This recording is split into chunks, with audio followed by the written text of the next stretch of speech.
Arizona PBS, 480-725-9602.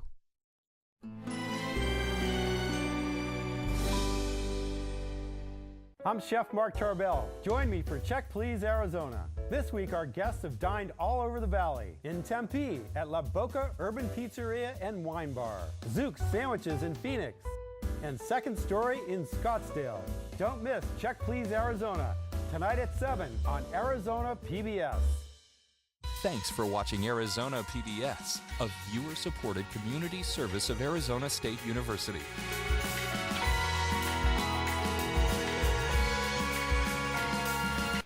See this playset? There used to be a pickup truck sitting there, a truck I didn't use and didn't want. So I donated it to public television, and they took care of everything. In addition to supporting my favorite programs, I earned a tax deduction. Turn something you don't need into something you really want. Contact the Vehicle Donation Program. Coming up next on Arizona PBS, Life and World. PBS Online.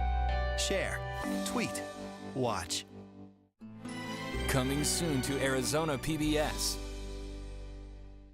I'm Ted Simons, host and managing editor of Arizona Horizon. The 2018 election season has arrived. Join us for primary and general election debates.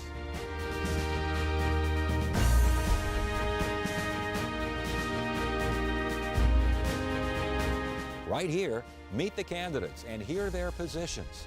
Arizona Horizon, your source for what matters most this election season. Only on Arizona PBS. Support for Arizona PBS comes from viewers like you and from Friendship Village Tempe, a retirement community for over 30 years, offers independent living with residency options, lifelong learning classes, as well as continuing care. Information at friendshipvillageaz.com. Support comes from Citizens Clean Elections Commission, your source for unbiased voter information. Watch an upcoming debate and vote informed this election. Visit azcleanelections.gov/debates for dates and ways to watch. From the Cronkite Studios in downtown Phoenix, this is Cronkite News. Facing an uncertain future, why an ASU Prep Academy might be forced to move out or shut down. Your life is not always what you plan it to be. Moving forward from any setback, an Arizona lawmaker gives advice to teenagers about never giving up. Do you know what to do if a power line falls on your car? Don't get burned making the wrong move. Cronkite News starts now.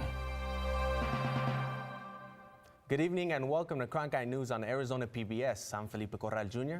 And I'm Allison Snell. Thank you for joining us. For students at an ASU Preparatory Academy in downtown Phoenix, Monday was their first day back for the 2018-2019 school year. But as Nicole Hernandez reports, this may be the school's last first day in their current location. Phoenix Elementary School District Number 1 approved a vote to give the charter school notice that their lease is coming to an end. The school currently pays about $300,000 annually to use the space, but the district is asking that they start paying market value. I spoke with one parent whose daughter just started kindergarten at the academy.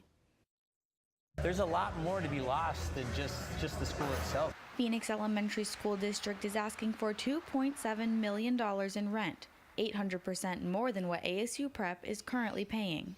Most of the parents were concerned about, do we all have to find someplace to send our kids next year? The lease termination is not set in stone. The school and the district will be negotiating for the next 60 days. But if they don't come to an agreement, ASU Prep will have to be out of the building by June 30th. When it comes down to it, I think when you're talking about negotiations, you'd like to think that both sides do want to meet in the middle, you know? According to the Phoenix Elementary School District website, they are suffering from lower enrollment. When ASU Prep moved in, that was not an issue for the district. The school is sitting on 171,000 square feet of land, and that land value has increased dramatically since ASU Prep first moved in. The district is not doing any interviews today, but one of their representatives told me that they hope to reach a compromise with ASU.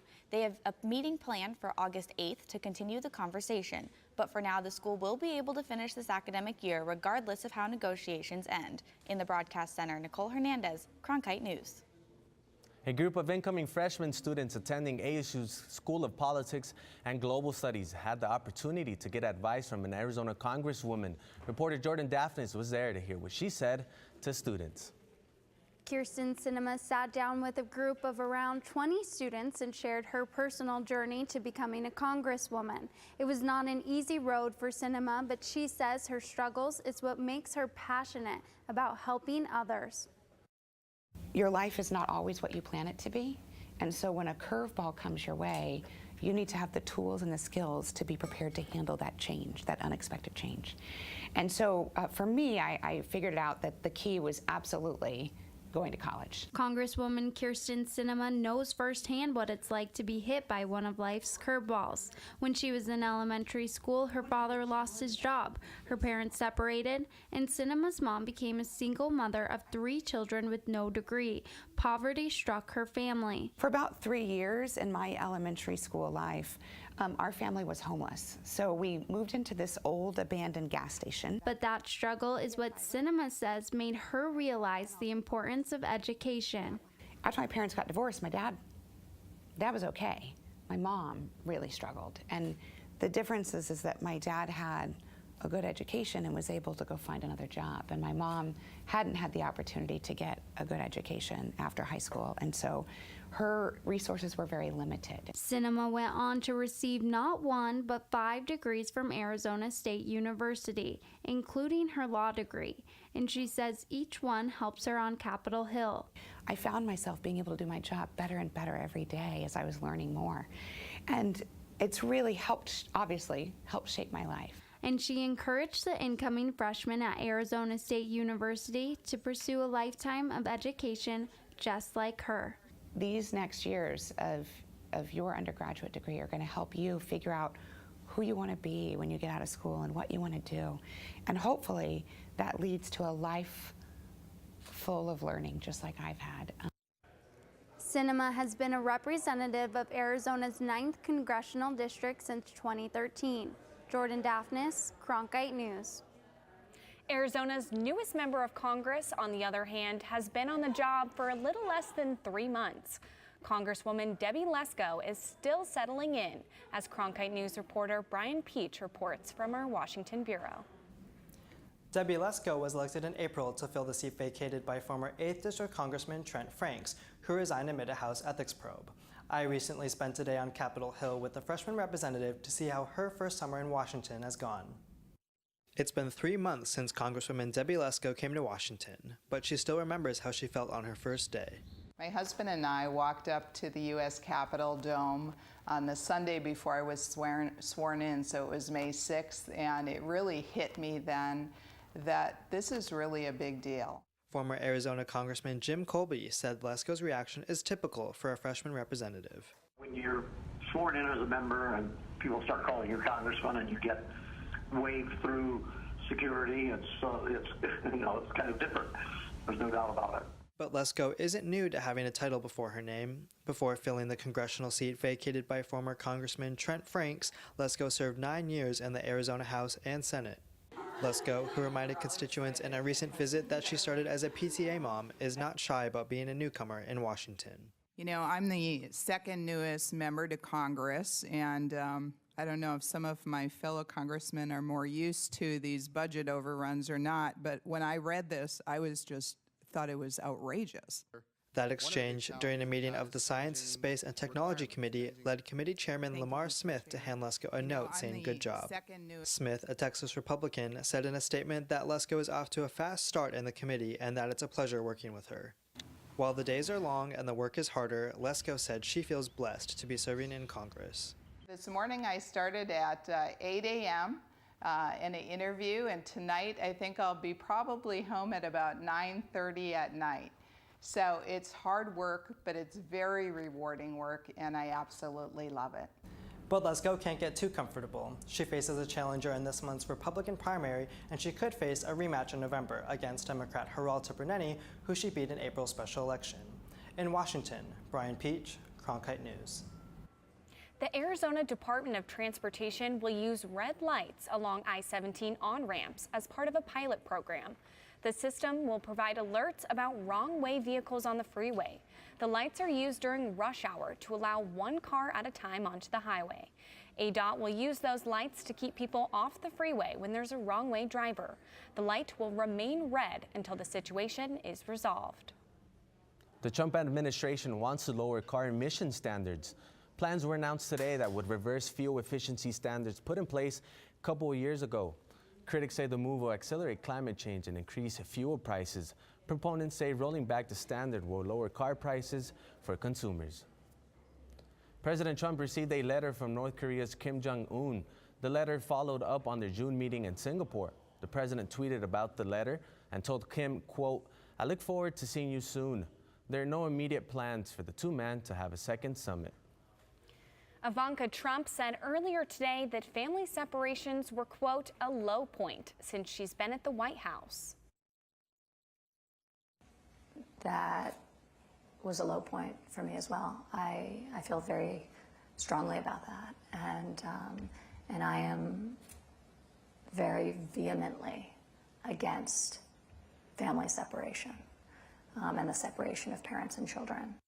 Her father, President Trump, established a zero-tolerance immigration policy earlier this year and reversed the consequential family separation policy in June when he signed an executive order to keep families together. Pope Francis declared today that the death penalty is never acceptable, and the Catholic Church will work toward abolishing it around the world. The change in the Church's teachings has been added to its catechism. Pope Francis has expressed his position since he became leader of more than 8 billion Catholics worldwide. The catechism has previously allowed the death penalty in certain rare cases. This change was expected for a while, according to a Vatican spokesman, starting with statements by Pope John Paul II. The spokesman said the point is that no matter how severe a crime they commit, a person never loses their dignity as a human being. Diversity and inclusion are important to every community. And everyone should have access to city amenities and services. Coming up on Cronkite News, the steps one Arizona city is taking to make accessibility part of everyday life. This summer, we've seen storms knock over power poles. Ahead, what to do if you come across power lines on top of a vehicle. I'm Judy Woodruff, anchor and managing editor of the PBS NewsHour. The journalists of tomorrow face a fast-changing media landscape, but quality news remains vitally important to our communities, our country, and our world. At ASU's Walter Cronkite School of Journalism and Mass Communication, students learn solid, reliable reporting, holding the powerful accountable, and rebuilding the public's trust. The Cronkite School and Arizona PBS, preparing the next generation for a stronger future of journalism. I'm Ted Simons, host and managing editor of Arizona Horizon. The 2018 election season has arrived. Join us for primary and general election debates.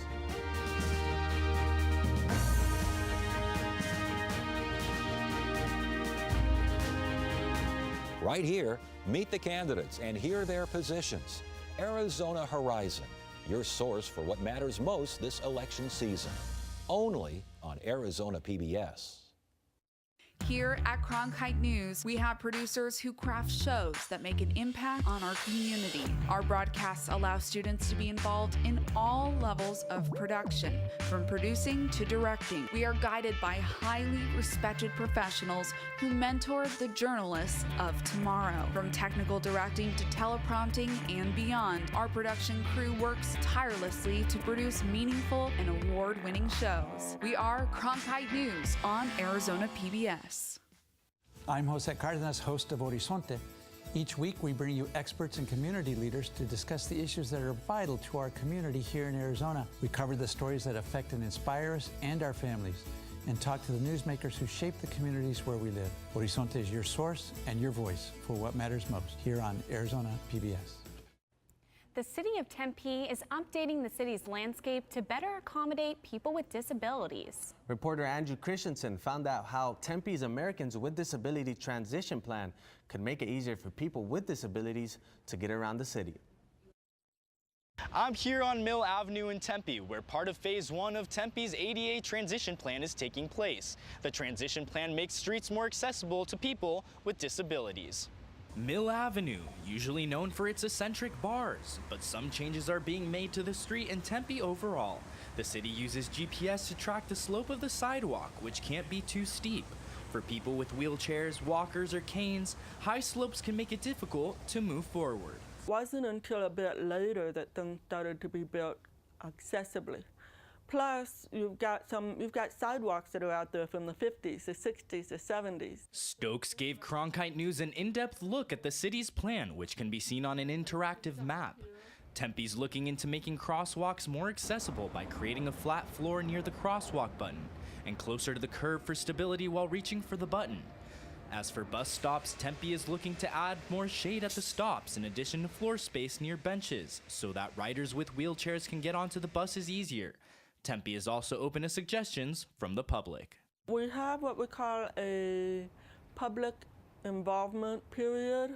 So each time we go through these phases, I go out to the public. I also have meetings with the commission. Parks are another issue. To make access easier for those who may be in wheelchairs, the city is considering adding more parking spaces near park entrances and clear space around park amenities like picnic areas and sports fields.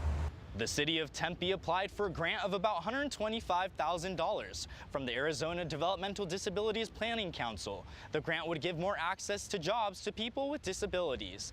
In downtown Tempe, Andrew Christensen, Cronkite News. Tech giant Apple has become the first American public company to be worth $1 trillion. The company's stock ended trading today at over $207 a share. CEO Tim Cook says that this is a result of doing the right thing for customers. For us, we believe that if we do the right thing for our users, if we put them at the center of our experience, which we always do, and we're focusing on innovating and delivering the right products, that the results, which are things like market cap and revenues and profits, that will come from doing these things right. Apple stock value is up more than 20% this year. Along with growing revenue from the App Store, sales of the iPhone 8 and 10 have made the company's financial outlook strong. The Arizona monsoon is set to last 6 more weeks, which means there's a good chance we'll see another damaging storm. Coming up on Cronkite News, some life-saving tips in case you ever come across downed power lines. It's currently 109 degrees, but stay tuned for your full 7-day weather forecast.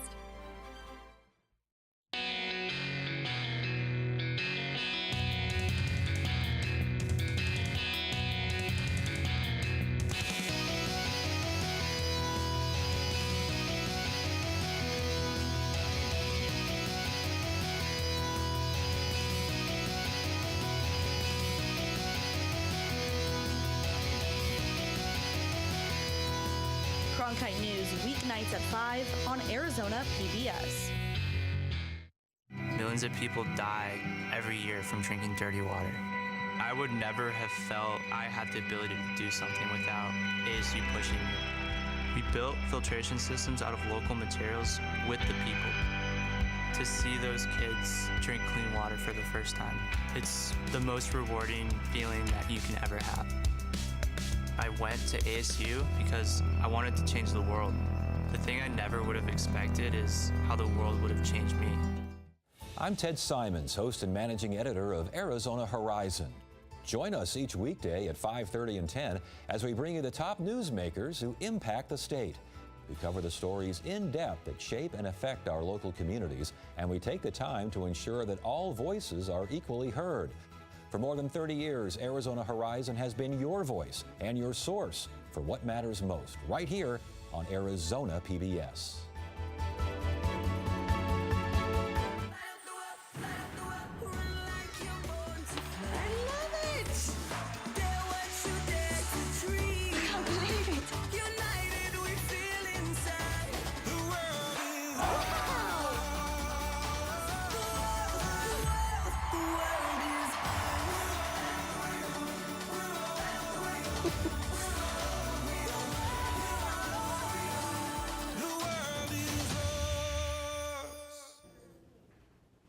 A new study finds the Hurricane Maria death toll in Puerto Rico is 20 times higher than the initial government estimate. The devastating storm made landfall last September. Puerto Rico's government figures show the count at 64 deaths, but new research suggests that up to 1,200 people may have lost their lives. Researchers used government death records in their study. The findings took into account people who died from both the hurricane's immediate impact and the living conditions and everyday struggles after, including disease and lack of resources. Monsoon storms can knock down 45 to 50-foot power poles onto homes, cars, and valley roadways. I spoke with SRP today about what the dangers are and what you should do if you see a downed line. Avoid the area, stay clear. During a monsoon season, people want to stop and take pictures, but really it can be a hazardous scene if those lines that are down are still energized. Power poles can hold over 12,000 volts, and that can be deadly. Making sure you stay away from them and avoid them because they could still be energized, and then, again, we run high voltage through our lines. SRP did a demonstration today on the real danger of what downed power lines can do to your body. With this grapefruit, they showed how your internal organs will look, but ×3. Right, yeah, again, it continues to. This demonstration only uses 4,000 volts, whereas power poles near homes and roads are higher voltage. They used this dummy to show how the electricity would cause some serious damage to your head, internal organs, and hands.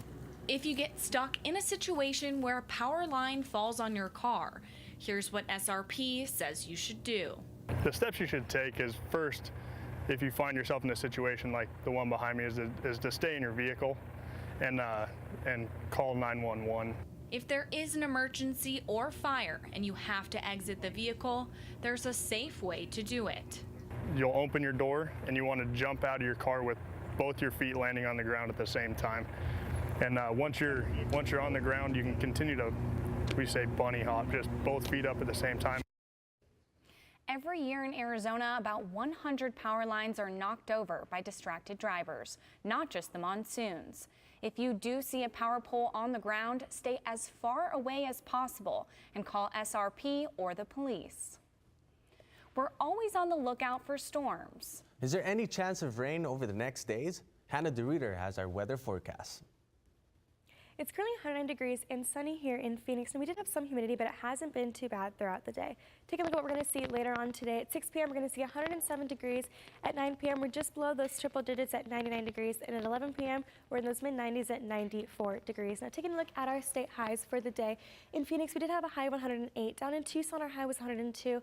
Over in Lake Havasu City and Yuma, they were the hottest at 111, and moving on up north, Flagstaff was the lowest at 74 degrees, and the Grand Canyon was at 87 degrees. So moving on into this weekend, we do see triple digits all throughout the weekend. Friday, we're seeing 110, Saturday, 107, and on Sunday, 109. But moving on into the week, Monday, we see some cloud coverage at 107, and on Tuesday, we're hopeful for some rain and 104 degrees. So just get through this weekend. It is going to be hot because on Monday, we are going to see more cloud coverage to keep us cool. For Cronkite Weather, I'm Hannah DeRuiter.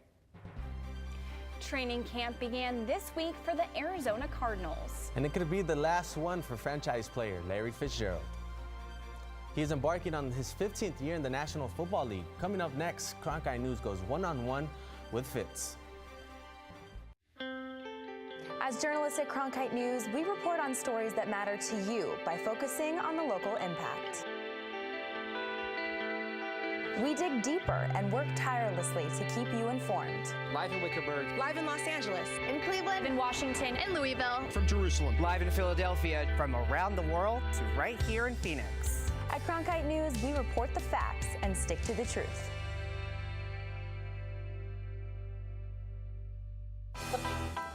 If you're looking for one show that tells you what happened that day in the world of business, it's NBR. We saw a classic shipwreck. Nordstrom's opening stores. Triple-digit gains. Crude climbs. We're there to help our audience find new investment ideas. The market still has room to go up. Nightly Business Report is the longest-running business television program in history.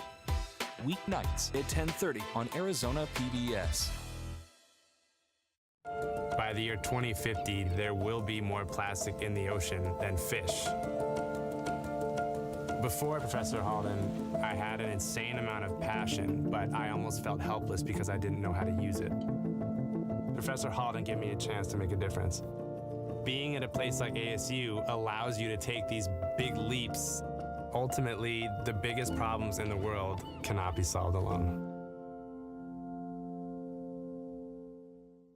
I like working for Cronkite News because it gives us the opportunity to find a different angle on the same stories that every other news outlet is covering across Arizona. As students, we have the opportunity to cover issues all across the state of Arizona. It gives me a good chance to sharpen my skills, improve my skills, learn the techniques in a newsroom and in the programs and teamwork and technology, getting me prepared for the real world. And at the same time, I think we do a great job, make some great stories, do great journalism for the city of Phoenix and the state of Arizona. The Arizona Cardinals red and white practice is set for Saturday. The Cardinals and the 100 Club of Arizona will partner for a barbecue fundraiser on the South Lawn at the University of Phoenix Stadium. Proceeds will go to the family of DPS trooper Tyler Ednoffer, who was killed on the job last week. Gates open this Saturday at 12:30. Cardinal star wide receiver Larry Fitzgerald is well known for the big plays he makes on the field. But what might be even more impressive is the impact he's had off of it. Madison Curley sat down with Fitzgerald to learn more about his community involvement.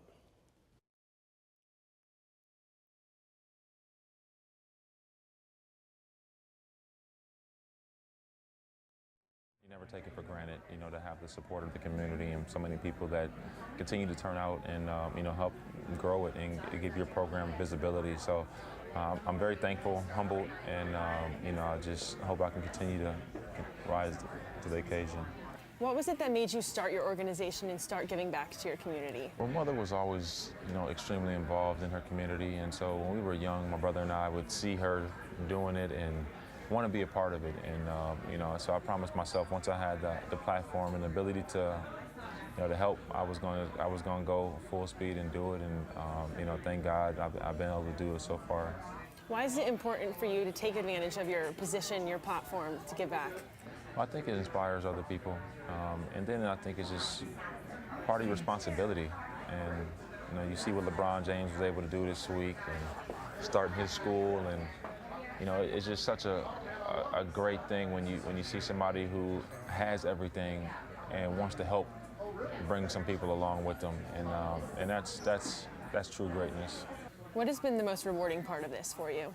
When you go to schools and you see kids working on some of the things that you have helped put in the school for them, and it just really melts your heart to know that it's being utilized, and you see them working diligently to finish a project or working with their classmates and on an assignment. And I mean, it just makes you feel like what you're doing is not in vain. It's for a worthy cause. The 10th annual Fit Supper Club takes place August 27th at Dominic's Steakhouse in Scottsdale. You can find out more about the event and his First Down Fund at LarryFitzgerald.com. In the Broadcast Center, Madison Curley, Cronkite News. Cronkite News is proud to be the news division of Arizona PBS. Here's what's coming up on Arizona Horizon. On the next Arizona Horizon, a clean elections debate featuring the 3 Democratic candidates running for governor. It's a candidate debate on the next Arizona Horizon.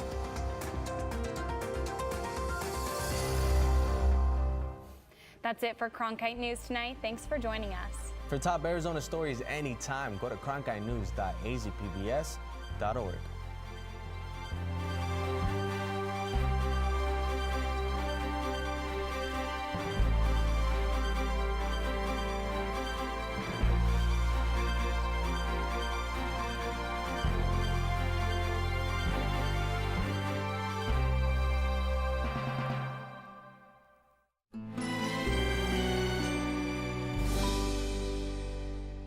Coming up on Arizona Collectibles. Let's see if you got your money's worth.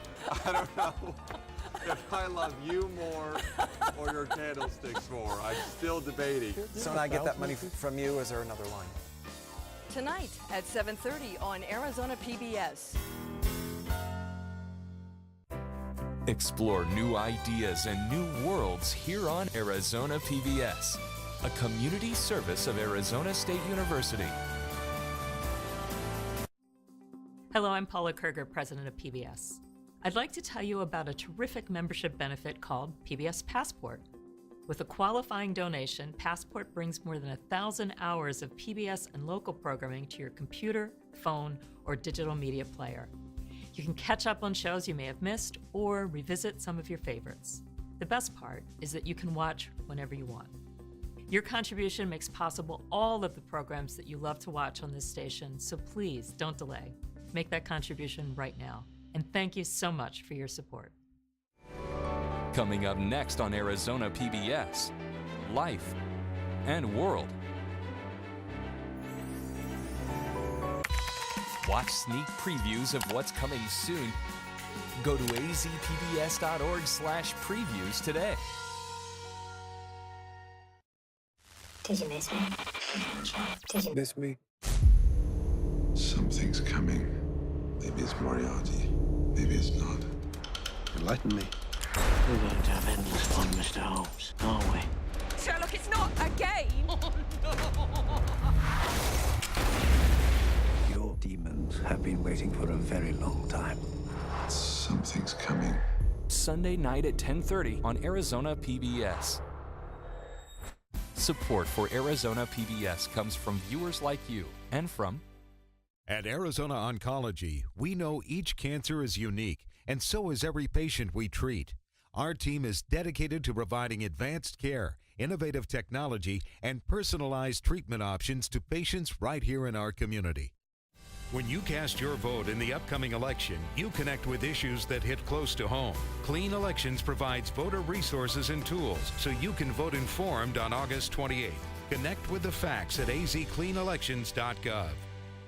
Arizona Highways Magazine is for people who strive to enjoy and are inspired by Arizona's unique outdoor experience, rich history, and diverse culture. Subscription information at arizonahighways.com/PBS.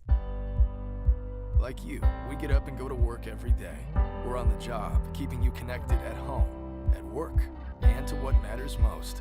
Others count on you, so you can count on us. We're here restoring power quickly when storms hit, even fixing issues before they happen. We're making solar more reliable, investing in battery storage, and constantly updating the grid. We're here working 24/7, keeping Arizona on.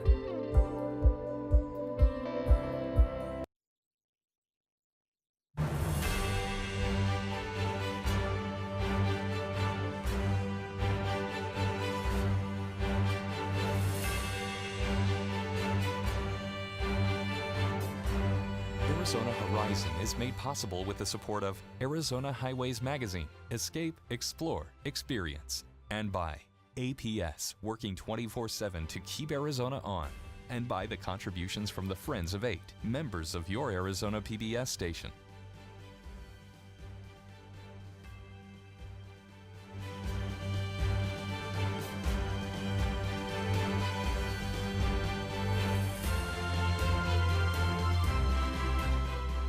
Good evening and welcome to this special election 2018 edition of Arizona Horizon. I'm Ted Simons. Tonight's show is a debate sponsored by the Arizona Citizens Clean Elections Commission.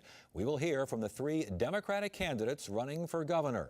We met these candidates earlier this week in a forum co-sponsored by the Arizona Republic. But tonight's debate's a little less formal. As with all of Arizona Horizon's debates, we encourage an open exchange of ideas, an opportunity for give and take between candidates. As such, interjections and even interruptions are allowed, provided that all sides get a fair shake, and we will do our best to see that that happens. Joining us now for tonight's debate, in alphabetical order, Steve Farley, a graphic designer and artist who has represented Tucson in the state legislature for the past 12 years in both the state House and Senate.